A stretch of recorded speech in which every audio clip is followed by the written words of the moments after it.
Много обичаме да говорим за иновации, всичко е иновативно, обаче обикновено свързваме думата иновации с IT сектора. За физическите иновации, както и за иновациите в политиката, ще си говорим с господин Ясен Русев, който е вече обществено известен, по-скоро може би като бившия кмет на район Искър. Да, точно така. Точно така, да. Благодаря. Макар че поводът да си говорим днес е по-скоро свързан с вашата биография в сферата на предприемачеството и в сферата на иновациите. Но малко повече за себе си вие да ми кажете. Да, благодаря ви за поканата и за номинацията, която е била към мен. Започвам с предисловие малко и предговор. Преди политиката действително се занимавах активно с развитие на иновации и, както вие много точно отбелязахте, не в сферата на компютрите, технологиите и ние винаги развитието. си представяме някаква супер технология, компютърна, като точно кажем. Така, да, някакъв вид платформа или нещо, което го измислят такива инженери. Не, ние решихме заедно с създадения от мен тогава екип, далечната 2013 година вече, да фокусираме усилията си върху това да създадем от новия тип стартъп продукти. Не, както казахме, нещо, което се коди, грубо казано, на компютъра, нещо, което се произвежда в лаборатория, в цех и става накрая един реален физически продукт. И успяхте? Успяхме, да. След дълги борби, месеци, повече от година и половина труд и развитие, достигнахме до формулата, която определи нашия все още работещ продукт. Занимавахме се с производство на иновативна боя, която превръща всяка стена, бяла стена, в бяла дъска. Място, поле за изява, както на деца, така и на възрастни. Защото голяма част от нашите клиенти тогава бяха и сега на клиентите продължават да бъдат големи офис гради, иновативни компании, международни компании. А това мие ли се, като го надраскат децата? Точно така. Всичко, което сте написали на стената в случая, може с суха гъба много лесно да се почисти. Точно както функционира една бяла дъска. Използваме елемента на това, че когато човек рисува и пише, визуално възприема много по-лесно нещата и затова е много добър приложим продукт, както в зали за брейнсторминг, така и зали за срещи, както и споменах, в всяка една детска стая, детска градина или училище. И вървеше ли този бизнес? Говорим в минало време, тъй като вие вече не сте... Точно така, да. Заради активната ми нова дейност и нова сфера на работа, която е политиката, вече не се занимавам с бизнеса ми, оставя го на мои колеги, които продължават активно да развиват и да продават продуктите ни. Вървеше, наистина, преди COVID-кризата особено, беше страхотен подем, тъй като успяхме да направим от нищото нещо, което е наистина приложимо и може да бъде лесно положено абсолютно навсякъде. Ето такива примери положителни се опитваме да показваме в мисията, защото хората винаги се притесняват да правят нещо ново, да тръгнат от нулата и се опитваме да покажем, че има успели хора, които са се справили, т.е. не губете кураж. Ако искате нещо да правите, просто го направете. Със сигурност. Интересно нещо е, че нито един от тримата основателя, които започнахме компанията, не се занимавахме с химия. По никакъв начин не ни свързваше нещо от нашите образования или предишни опити с това да произвеждаме такъв тип продукт. Но това доказва, че когато има желание и действително ти си ангажирал и мисълта си, и хората около теб да работят в правилната посока, винаги намираш начин как дори и без химик в екипа ти да направиш такъв продукт. И след много търсене и обикаляне в Софийския университет, в химически факултети, в различни производители на продукти, накрая се запознахме с нашия четвърти съдружник, който всъщност е вече наистина технолог с повече от 15 години, 20 години може би опит в производството на бои, който всички до момента казваха, това няма как да стане, това е невъзможно. Който накрая от лудата идея направи продукт. Която ние тримата имахме, успя да реализира, да направи един продукт, който в момента се позиционира в целия свят. Имаме клиенти не само в България, а и в Европа, че и в Америка. които използват продукта ни, сравнявайки го с други конкурентни продукти, произведени в САЩ или пък в Европа. Нашия се отличава наистина със страхотно качество и имаме много разпознаваеми имена като наши клиенти, ако желаете да споделяте това. По-скоро ме интересува, много голяма сума ли трябваше да инвестирате в началото, защото това е основният проблем на хората. И сега казвам, аз имам идея, обаче нямам пари, нямам пазар. Една идея стига ли за предприемачество е въпрос? Много добър въпрос. Всичко тръгва от една идея. Всяка велика идея, преди да стане велика, е била просто идея. И тя става велика тогава, когато успееш идеята да я облечеш в нещо, което да предадеш на хората около теб. Защото един продукт или един бизнес не можеш да направиш никога сам. Трябва да имаш съмишленици, точно толкова луди, колкото си ти, да повярват, че нещо, което си сънувал или си написал на стената по път някъде в коридора, може да се превърне действително в нещо работещо. В случая ние се възползвахме от тогава 2013-2014 година, беше момента, в който се зараждаха и фондовете за дялови и рискови инвестиции, така наречените стартъп фондове. Те финансират не толкова готови продукти, колкото нещо, което ти представяш пред тях като заряд, идея и екип.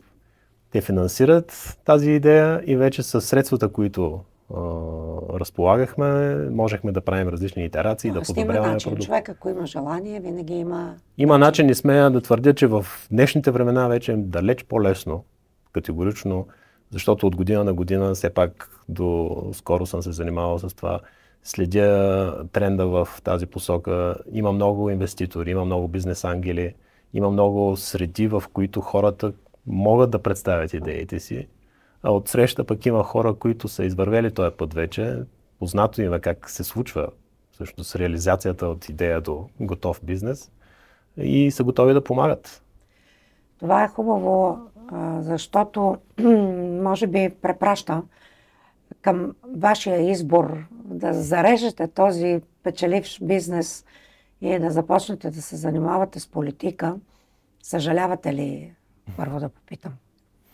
Към днешна дата съжалявате ли, че сменихте полето на предприемачество? Тук ще бъда максимално категоричен и ясен. И думата е не. Със сигурност не съжалявам. Да. Въпреки всичко, което ви се случи?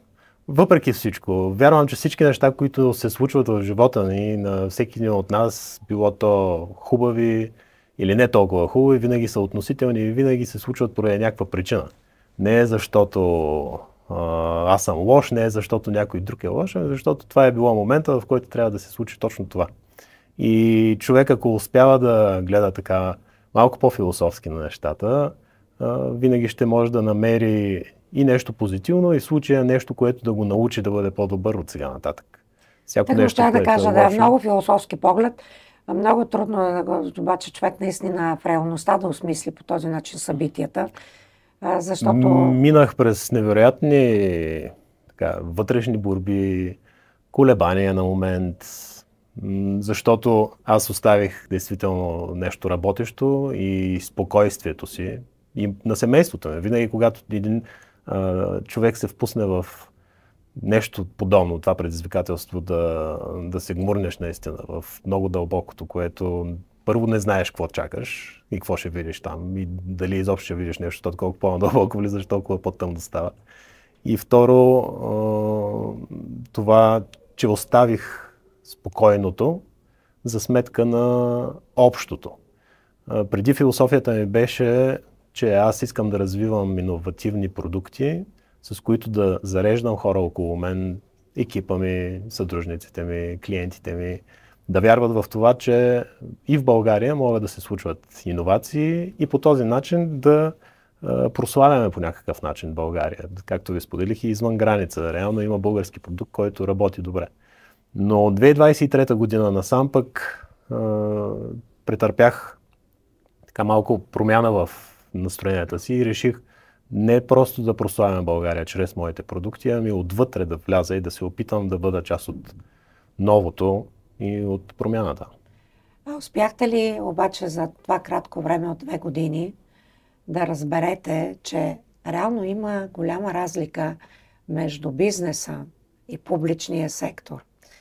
Позволявам си да направя една такава препратка или една скоба да отворя, защото мисля, че някак всички хора, които бяха избрани на ръководни позиции от Продължаваме промяната, имаха този огромен проблем. И все още не могат да преодолеят този проблем. Да не могат да разберат, че има огромна разлика между бизнеса и публичния сектор. Действат различни правила, действат различни интереси, действа различна комуникация, действа коренно различен подход е този, който носи успех. Даже още по-нататък бих отишла, господин Васил Терзиев сега по повод на стачката, която се случи и която затормози столичани, според мен демонстрира една за някои трогателна, за други изнервяща неспособност да разбере къде се намира. Нали? Че това не е бизнеса, в който хората са ти подчинени и ти като кажеш нещо и те всички вече са задължени да го правят. Публичният сектор е нещо много, много различно. И там като че ли се иска друг тип предприемчивост, друг тип иновативност. Успяхте ли да го усетите това нещо вече? Абсолютно. В всичките му форми. И управлението на хората действително е по различен начин. И процесите са по различен начин. Но и в двата случая всичко опира до умения, които се изграждат. Безспорно. Не е същото, но не е и невъзможно да станеш добър и обигран политик и без да си бил преди това. В крайна сметка, никой не е роден научен да бъде предприемач или политик, но това са качества, които ти можеш да изградиш. Има допирни точки и това е изцяло комуникацията. Действително, прилагаш ли добра комуникация, в случая с бизнеса ще можеш да продаваш по-добре продукта си и да комуникираш пред колегите ти, да ги мотивираш и зареждаш. В случая с политиката да продаваш себе си. И това, но и да задоволяваш потребностите на жителите на района, на квартала и на града. В един случай имаш клиенти, в другия случай имаш граждани, които и в бизнеса, и в политиката трябва да задоволиш някаква тяхна потребност, което всъщност е нещо, което е общото. Което е смисъла на това и също да правиш нещо, нали? В край на краища всеки от нас и винаги прави нещо за хората. Прави нещо за другите. Точно това е. А кои са всъщност поуките, които си извадихте от относително краткия ви път в политиката към този момент, нали, 2 години? Напълно съм съгласен. Много прохождащ все още политика. Кои са първите, така да кажем, първите поуки? Още не сте успели да разберете всичко в тази сфера със сигурност. Най-важното нещо, което научих е не подхождай с доверието, с което си подхождал до сега. Винаги в натурата ми, в живота ми, допреди да вляза в политиката, съм се заограждал с хора себеподобни, на които много бързо съм давал своето доверие. В публичния сектор нещата са по-различни. Там се заобграждаш и с хора, които избираш да бъдеш, но и с много, които не избираш ти. По никакъв начин. Да. И подхождайки с прекалено голямо доверие, както направих, изиграва лоша шега. Хубавото е, че с всички незгоди, да ги наречем, които се случиха на пръв поглед, ми се случиха на мен, с свалянето ми от пост, с оставането на 6 месеца, нали, в безтегловност някаква. Човек, може би тогава би изпаднал в някаква депресия, да се чуди защо и как, що на мене. Аз по-скоро използвах времето да си анализирам много добре ситуацията, да си извадя поуките, както и вие питахте кое правилно съм правил, кое мога да подобря и кое абсолютно неправилно съм правил, за да мога, живот и здраве, като се върна на поста си, да продължа по Не зная вие, обаче избирателите ви със сигурност изпаднаха в депресия, Защото през цялото време се казва, как бе тези хора толкова ли не можаха да прочетат? Нямаше ли кой да им каже какво трябва да направят, какви са сроковете, толкова ли пък нямаше кой да... Отстрани погледнато, аз по същия начин бих реагирал, абсолютно честно ви казвам. Но никога не обичам да се оправдавам и сега няма да го направя. Приемаме, че това... Просто подценихте, може би, тази... Подценихме също какво се изправяме. Подценихме, че дори под вола може да се намери теле.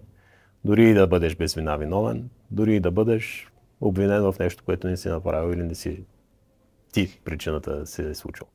Но, както казах, месеците, в които не съм кмет, използвам много активно за анализиране и за изваждане на конкретни изводи.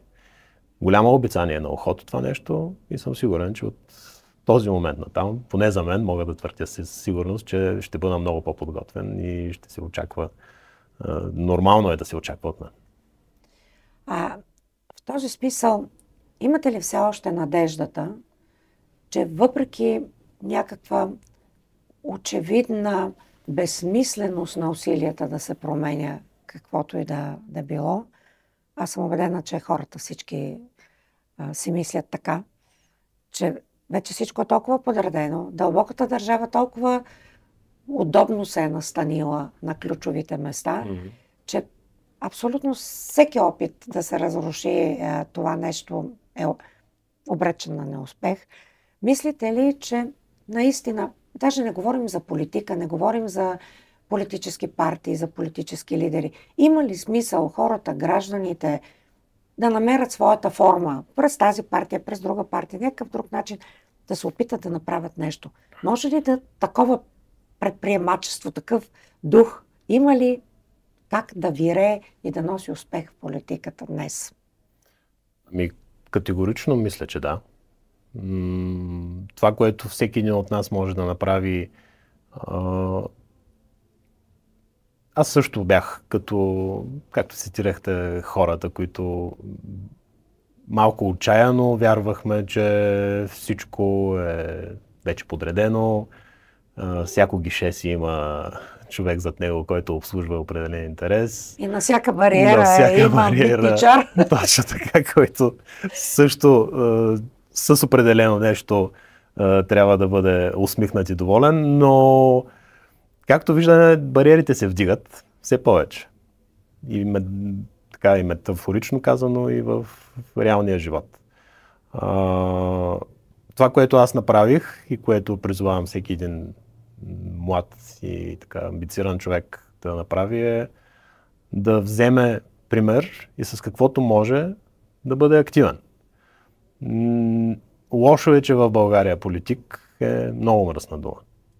Лошо е, че се асоциира винаги с корупция, с кражби, с рекет, с режисирани кризи, с всичко, което ни се случва в последно време. Но показвайки, че въпреки тези всички гонения и шамари, най-образно казано, които ядем ежедневно,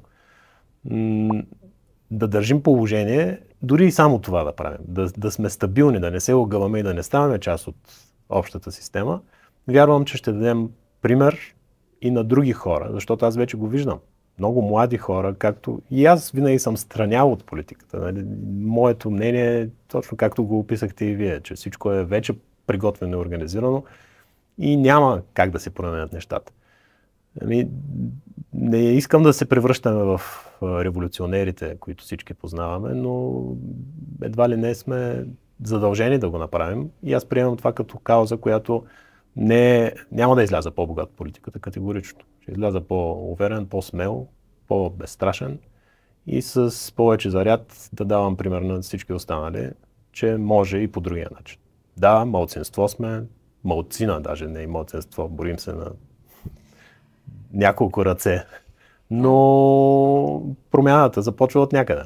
В никакъв случай не е и толкова партийно ориентирана, напротив. За мен политиката винаги е диалога и комуникацията. Аз за това започнахме разговора. Общото между политиката и бизнеса винаги е комуникацията и това, което се случва, постоянното гонене, сочене с пръст, кой е можач, кой не можач и така нататък. Това не е креативно в никакъв начин, не е в услуга на обществото. Не, има и, разбира се, и другата страна. Веднага ще ви кажат, ако не искате да ви сочат с пръст, не създавайте поводи за това. Да, но и винаги е добре да подхождаме се много, когато нещо говори някой по телевизията, да имаме критично мислене и да се замисляме действително, така ли е? Как? Днес сте третия ми събеседник, който говори за критично мислене. Явно е модерно. Очевидно това става все по-голям проблем наистина. На нашето общество със сигурност. Много лесно и бързо приема. Да слушаме зад и да чуваме зад думите и да знаем какви са на хората искрените намерения и това, което наистина си мислят.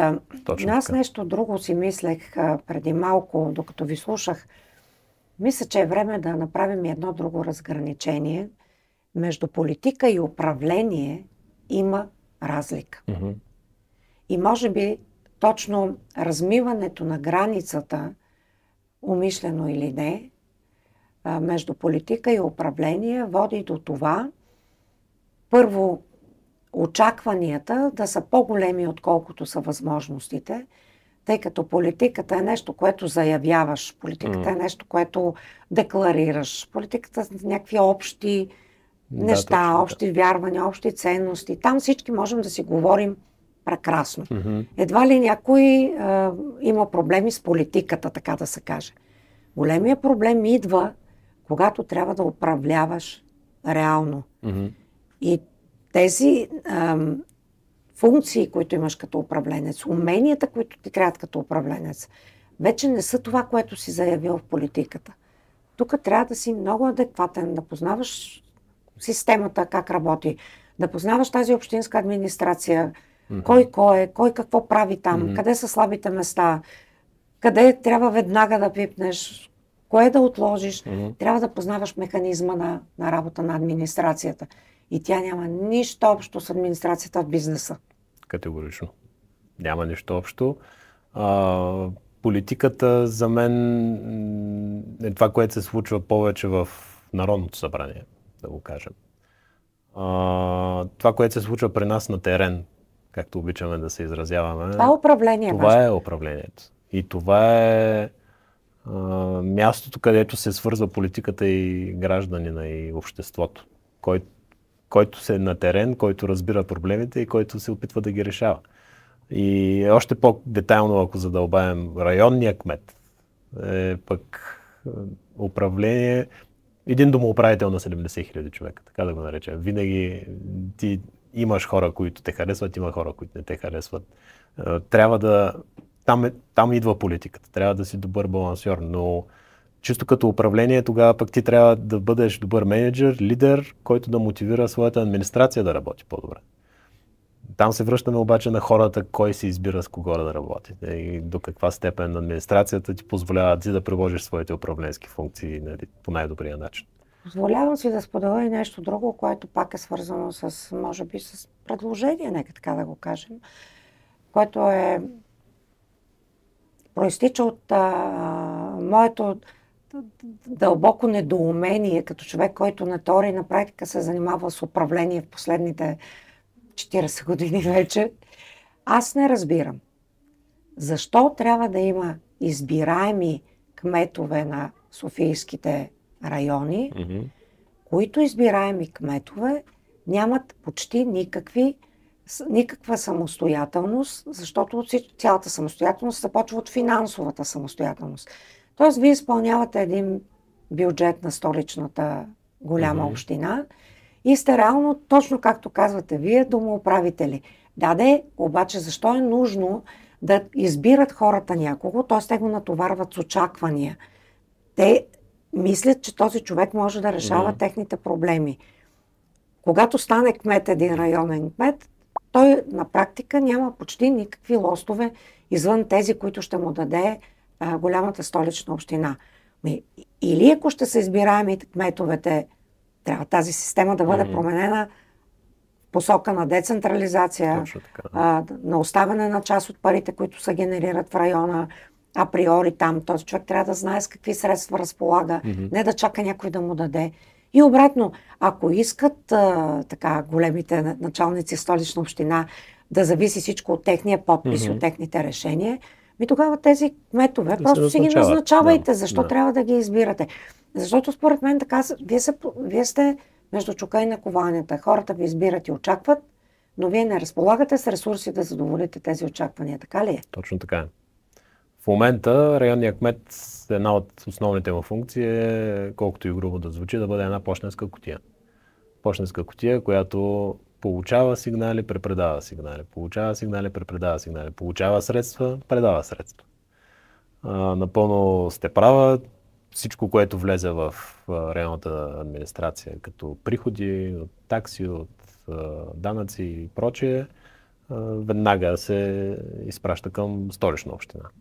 Това, което обаче има идея и господин Васил Терзиев като кмет и управлението в този мандат е да се работи активно в посока децентрализация. На децентрализация. На децентрализация, точно така. Защото факт, много са очакванията към нас, огромни, ежедневно. Инструментите, с които разполагаме за разрешаване на казусите, са ограничени. И той е основният ресурс, основният инструмент и ресурс съответно са парите. Има предложения, обсъждат се действително за някакъв дори минимален процент от местните приходи, които се случват в една районна администрация, да остават там, за да може и да се прогнозира по-лесно, да се правят инвестиционни планове, къде, какво може да се подобри. И действително районният кмет да има не само функцията на пощенска кутия и на боксова круша, която поема всички доволни в шега и майтап граждани, ами да чертае малко по-дългосрочно да се мисли и да не разчита само на капиталовата програма, която е обща така или иначе. Ние предлагаме винаги. В края на годината се предлага новата капиталова програма за новата година инвестиции, какво искаме да направим, но това го правят всички 24 районни кмета. И съответно, когато седнат на масата в Столична община, започва да се приоритизира по някакви критерии, които те решават. И ще бъде промяна изобщо в управлението на града ни, ако това нещо се случи. Но ето още един съвет, който можем да дадем. Малко повече умения за създаване на консенсус в публична среда. Защото без този консенсус нито Столичния общински съвет, нито ако са необходими законодателни промени в тази посока, биха могли да бъдат постигнати.